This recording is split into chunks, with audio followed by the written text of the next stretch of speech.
자, 첫 번째 시간입니다. 첫 번째 시간 다항식의 연산 시간인데, 자, 우리가 이제 고등학교 3년 동안 식을 다루고, 그 다음에 이과를 가게 되면 이제 대학교 가서도 식을 다루게 될 텐데, 그 식을 다루게 되는 그 능력은 어디서부터 시작하냐면, 중학교 1학년 때부터 사실 시작했던 거죠.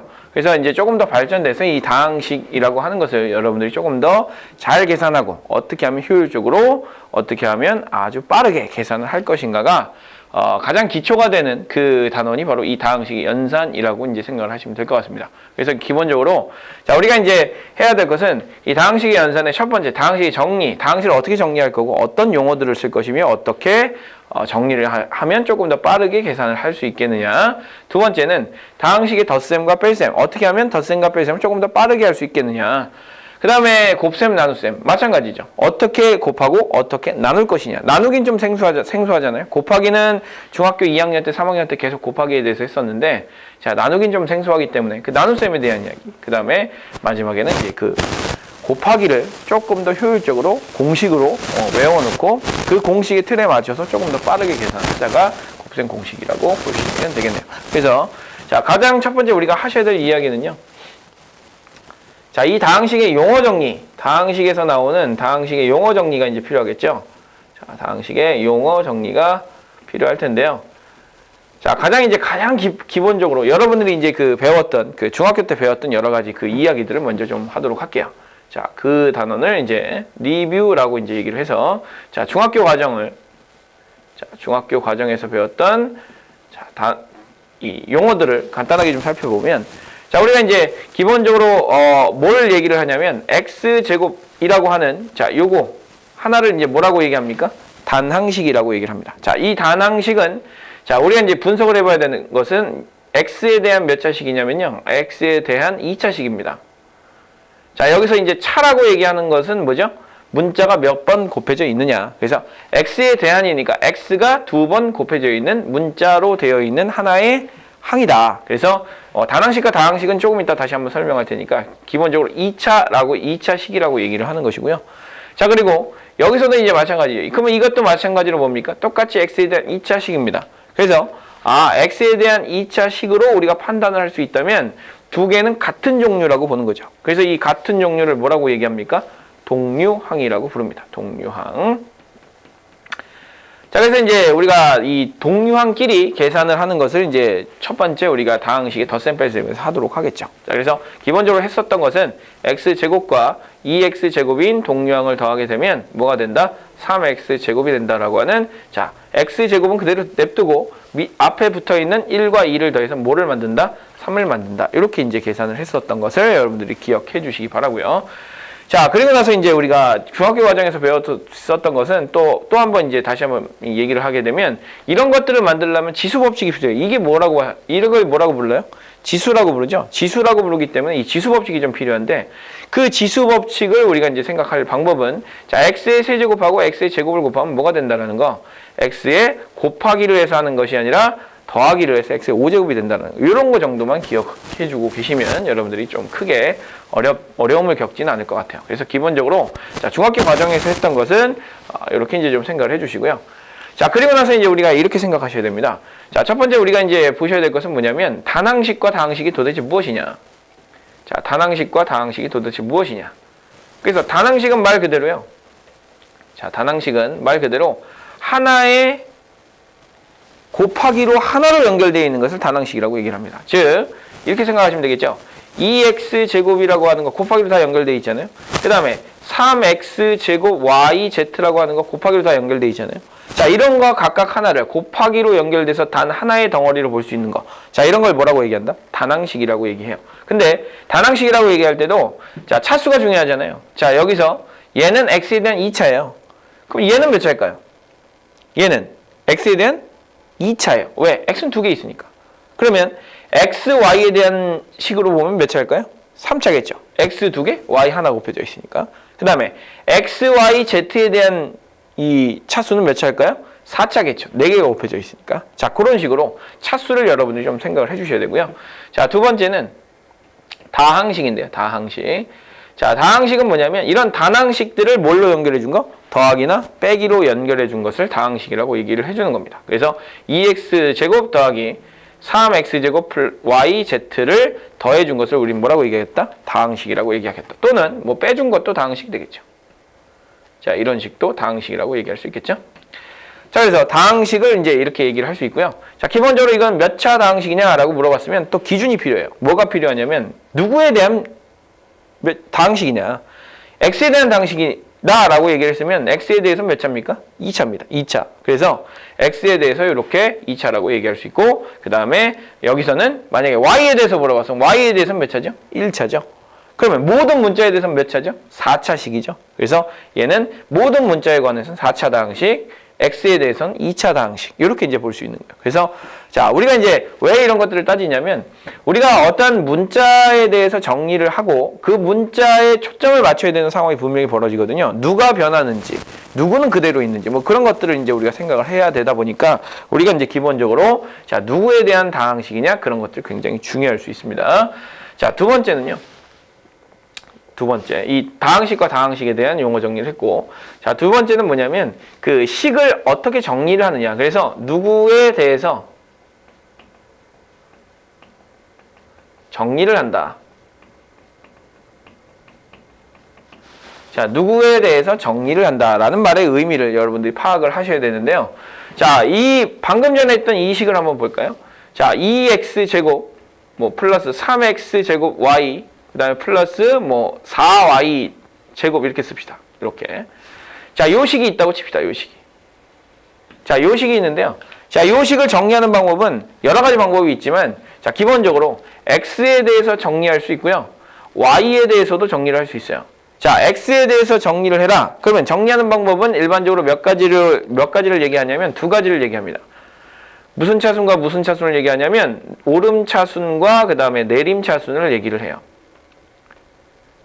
자, 오름차순과 내림차순. 자, 오름차순과 내림차순을 얘기하는데 오름차순은 뭐냐면 말 그대로 x가 없었던 거에서 x가 많은 것으로 올라가면서 정리를 해라. 그래서 자, x가 없는 거 누구죠? 얘죠. 그래서 자, 하나 더 붙여볼까요? 4를 이렇게. 자, 그래서 x가 없는 거 얘니까 얘를 이제 첫 번째 쓰고요. 4y 제곱 플러스 4를 쓰고요. 그 다음에 x가 하나 있는 놈 3yx 쓰시면 되고요. 그 다음에 x 두 개 있는 놈보다 2x 제곱이다. 이렇게 써주시면 오름차순으로 정리가 된 거고, 자, 내림차순은 반대죠. 2x 제곱에 플러스 3yx에 그다음 플러스 4y 제곱 플러스 4라고 쓰시면 내림차순으로 정리가 된 겁니다. 자, 그 다음에 y에 대해서도 마찬가지로 누구로 정리할 수 있다? 오름차순과 내림차순으로 정리할 수 있다.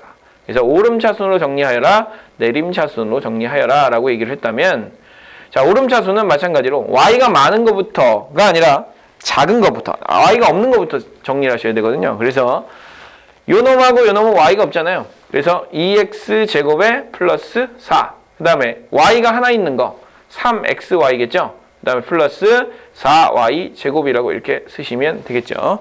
자, 이렇게 이제 쓰시면 되고요. 자, 두 번째, 내림차순으로 정리해라는 반대입니다. 자, 4y제곱에 그 다음에 플러스 3xy에 그 다음에 플러스 2x제곱에 플러스 4라고 쓰시면 자, 내림차순으로 정리가 된 겁니다. 자, 그래서 이제 여러분들은 이렇게 이제 써주셔야 되고요. 자, 기본적으로 자, 누구누구에 대해서 정리를 잘 할 수 있어야지만 여러분들이 이 문제들을 좀 해결할 수 있을 것이다 라고 이제 좀 생각을 해주시면 될 것 같아요. 자, 우리가 이제 두 번째 봐야 될 내용은요. 두 번째 봐야 될 내용은 내용이 그렇게 많지 않으니까 여기다 씁니다. 자, 지수법칙입니다. 지수법칙. 자, 지수법칙이라고 하는 것이 무슨 법칙이냐? 자, 지수법칙은 말 그대로 중학교 때 배웠던 이 지수에 관한 법칙이에요. 그래서 a의 m제곱 곱하기 a의 n제곱을 하면 뭐가 나온다? a의 m 플러스 n제곱이 나온다라는 것이 이제 첫 번째 지수법칙인 거고.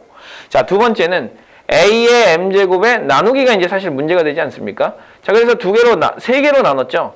m이 n보다 큰 경우에는 자, a의 m 빼기 n으로 해도 되는데 m과 n이 같은 경우에는 a의 m 빼기 n이 똑같으니까 뭐라고 쓰자? 똑같은 수니까 1이라고 쓰자는 거죠. 그 다음에 m과 n 사이 이런 관계가 있으면 a의 n 빼기 n분의 1이라고 쓰자라는 거죠. 자, 이렇게 이제 썼었는데, 자, 이렇게 썼던 거를 우리가 조금 더 이렇게 생각을 해봅시다. 이렇게 썼던 것을 조금 약속을 할게요. 어떻게 약속을 하냐면 이렇게 약속을 합시다. 어차피 m에서 n을 만약에 그냥 뺐다라고 얘로 통일을 시킵시다. 어떻게 통일을 시키냐면 얘는 a의 0제곱 되겠죠? 똑같으니까. 그래서 a의 0제곱, 모든 수의 0제곱을 그냥 1이라고 약속하자. 어차피 수학2에서 배워야 될 내용입니다. 자, 배워야 되는 내용이지만 우리가 이제 조금 더 앞서 나가 봅시다. 자, 이것도 마찬가지예요. 이렇게 이제 쓰시게 되면 마찬가지로 우리는 뭐라고 쓸 수 있냐면 a에 m 빼기 n이라고 이제 쓰면 되는데, 자, m 빼기 n이 서로 바뀌어 있죠. 그래서 사실 이걸 이렇게 써도 되는 거예요. 마이너스 n 빼기 m이라고 이렇게 써도 되는 거 아닙니까? 자, 그래서 이렇게 생각하자는 거죠. 마이너스가 붙어 있으면 뭘로 취급을 하자? 역수로 취급을 하자. 자, 지금 식이라서 조금 이해가 안 될 수도 있는데요. a의 마이너스 3제곱, 아예 2로 갑시다. 자, 2의 마이너스 3제곱은 그냥 2의 세제곱분의 1이다라고 약속을 하고 가자는 거죠. 이렇게 생각을 어차피 여러분들이 나중에 해야 되기 때문에 지금부터 생각을 해 두시는 게 조금 더 좋을 것 같아요. 그렇게 해서 자, 지수법칙에 대한 이야기, 자, 요렇게 두 번째 내용 정리할 수 있고요. 자, 세 번째는 자, a의 m제곱에다가 전체 n제곱을 했을 때 뭐가 된다? a의 mn제곱이 된다. 자, 두 개를 지수로 하는 것이 아니라 뭐 한다? 곱한다 라는 것이 이제 핵심이고요. 자, 네 번째는 자, a의 m제곱에 b의 n제곱을 한 다음에 거기에 이제 k제곱을 하게 되면 마치 뭘 하듯이 분배 법칙을 쓰듯이 여기에도 곱해주고 여기도 곱해서 따로따로 곱해주겠다. 그래서 a의 mk 그 다음에 b의 nk 제곱이 이렇게 된다라는 것이 자, 중학교 때 배웠던 지수 법칙을 다시 한번 정리를 좀 한 거고요. 좀 새로운 내용을 추가를 했어요. 이런 내용들 추가를 했으니까 이런 내용들은 어차피 수학2 마지막에서 배울 겁니다. 그리고 여러분들이 수능을 볼 때 반드시 필요한 부분이니까 알고 가시는 게 좀 좋을 것 같아요. 자, 그렇게 이제 이해를 하시고요. 자, 그리고 이제 두 번째 박스인데 세 번째 박스까지 좀 정리를 하고 그리고 나서 자, 우리가 이제 문제를 좀 풀어볼 건데요. 자, 세 번째 굉장히 중요한 얘기거든요. 세 번째는 이제 실수의 사칙 연산에 대한 법칙입니다. 자, 실수의 사칙 연산에 관한 법칙. 자, 실수의 사칙 연산에 관한 법칙인데요. 자, 이 실수의 사칙 연산에 관한 법칙 딱 3개 있어요. 뭐 있냐면 첫 번째는 교환 법칙 있죠. 교환 법칙. 자, 누구에 대해서만 성립하냐면 자, 여러분들은 앞으로 어떻게 계산할 거냐면요. 빼기는 그냥 더하기, 마이너스 붙인 다음에 더하기로 바꿀 거고요. 그 다음에 나누기는 곱하기로 전부 다 바꿀 겁니다. 역수에 곱하기로 바꿀 거기 때문에 이 두 가지에 대해서만 성립하면 다 성립한다라고 생각하셔도 괜찮아요. 자, 그래서 교환 법칙이라고 하는 건 A 더하기 B가 B 더하기 A가 되는 거, 또는 A 곱하기 B가 B 곱하기 A랑 동일하게 쓸 수 있다는 거. 여러분들이 다 알고 있지만 이게 이런 교환 법칙이 성립하기 때문에 우리가 여태까지 썼던 것이다 라고 생각을 해주셔야 되고요. 두 번째는 결합 법칙인데요. 자, 이 결합 법칙은요, 마찬가지로 더하기와 곱하기에 대해서만 이야기를 해주시면 됩니다. 자, 그래서 결합 법칙도 마찬가지예요. A 더하기 B 더하기 C를 할 때 앞에 거 두 개를 먼저 계산하고 계산한 것과 A 더하기 B 더하기 C를 계산할 때 뒤에 거를 계산한 다음에 계산하는 거, 이게 같다라는 게 결합 법칙입니다. 곱하기도 마찬가지겠죠. 이렇게. 그 다음에 이렇게. 자, 앞으로는 다 생략해서 쓸 거니까 생략하더라도 좀 이해를 좀 해주시고. 자, 세 번째는 분배 법칙입니다. 자, 우리가 이제 다항식의 계산을 할 때 이 세 가지 법칙이 굉장히 많이 쓰일 건데요. 얘는 더하기와 곱하기가 동시에 존재할 때 분배 법칙을 쓴다라고 이렇게 생각을 해주시면 될 것 같아요. 그래서 A 더하기 B에다가 누구를 곱했다? C를 곱했다. 그러면 우리는 어떻게 계산을 한다? 첫 번째 거 분배해서 AC라고 계산하고요. 두 번째 거 BC라고 계산을 해주고 그 다음에 가운데 있는 이 부호가 그대로 이렇게 온다. 이것을 우리는 뭐라고 얘기한다? 분배 법칙이라고 얘기한다. 그래서 자, 얘가 얘로 가는 게 분배 법칙이기도 하고 얘가 얘로 가는 것도 분배 법칙입니다. 그래서 자, 여러분들이 이제 기본적으로 곱셈 공식이나 인수분해 공식을 할 때 분배 법칙을 쓴다. 항상 분배를 해서 이렇게 풀어줘야 되느냐? 그게 분배 법칙이냐? 그게 아니고 이렇게 가는 것도 이렇게 가는 것도 두 개가 어차피 같다라는 이야기이기 때문에 자, 이렇게 둘 다 왔다리 갔다리 할 수 있는 것을 우리는 전부 다 뭐라고 얘기한다? 분배 법칙이라고 얘기를 합니다. 자, 그래서 기본적으로 이제 이러한 그 세 가지 이야기를 했고요. 자, 지금은 기본적인 이 곱셈, 나눗셈의 곱셈까지만, 자, 곱셈까지만 이렇게 했고요. 자, 지금 또 나눗셈에 대한 이야기를 정리를 하면 조금 더 시간이 많이 길어질 수가 있으니까 일단 먼저 문제풀이를 먼저 좀 할 겁니다. 자, 문제풀이를 먼저 하고 그리고 나서 이제 나눗셈에 대한 이야기, 그 다음에 곱셈 공식에 대한 이야기를 할게요. 자, 기본적으로 이제 선생님은 이렇게 박스 형태로 정리를 할 거고, 이 박스 형태로 정리를 하다 보면, 여러분들 필기할 수 있는 공간이 좀 필요할 겁니다. 그 필기할 수 있는 공간에, 자, 지금 1번, 2번, 3번 썼죠? 자, 몇 번까지 쓸 거냐면, 6번까지 쓸 겁니다. 6번까지. 그러니까, 세 개를 더 쓸 공간을 좀 마련해 놓으시고, 하시는 게 좋을 것 같아요. 자, 문제풀이에 들어갑니다.